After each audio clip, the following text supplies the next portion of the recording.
Abang dah bosan dengan Alphard, Velfire, Voxy Noah, dah bosan. State Wagon pun tak syok. Ini kereta MPV full size yang mewah dan stable. Sebab antara model kereta MPV yang rendah, nampak sporty, adalah Honda Odyssey Absolute. Yang ni unit tahun 2021 yang kita ada ready stock ni warna biru hitam. So dia macam color mecha lah, mecha black. Color dia memang special. Condition kereta original macam ini. Ini condition kereta. Kita cuma just cuci saja. Nampak logo Absolute. So kita walk through untuk total dalam kereta ni. Sebelum tu kita masuk dulu untuk bahagian interior.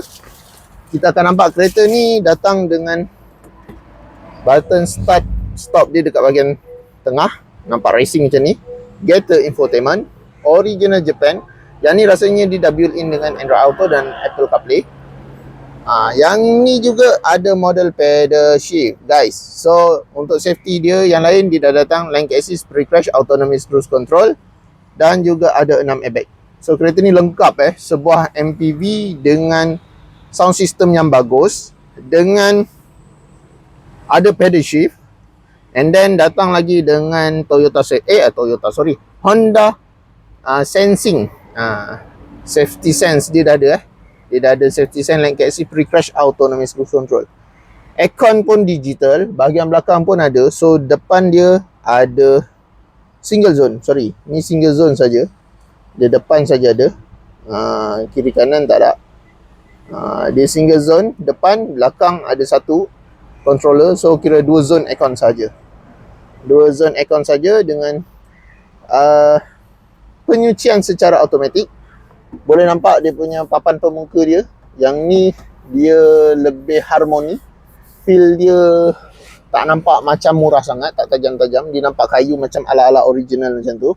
Tapi yang ni model spec EX, jadi dia bukan leather, dia datang dengan fabric. Seat dia pun macam ni. Seat dia semi leather. Bahagian tepi sini support sikit je untuk leather. Yang lain semua fabric. And then kat bahagian sini dia ada letak cermin mata. Card holder dia dekat sini. Seat hadapan electronic seat. Power door dia dah tersiap sedia. Untuk seat tengah dia ni boleh panggil kategori seat zero gravity lah. Dia automan dia, kaki dia naik boleh, dan juga dia macam cangkrang dalam telur. Dia macam zero gravity. Orang panggil seat zero gravity. Okay, belakang infotainment ada, roof monitor ada, aircon belakang semua rasa So kereta ni kita nak jual dengan harga 163,000 sahaja. So berminat nak dapatkan kereta ni, yang ni grade original 4 ke 4.5 gitu. Tapi boleh call saya di 0177145604. Ingat Recon, ingat Nabil. Cari Recon, cari Nabil. Pastikan grade original, mileage original, dan duty dibayar penuh. Okay, bye bye. Assalamualaikum.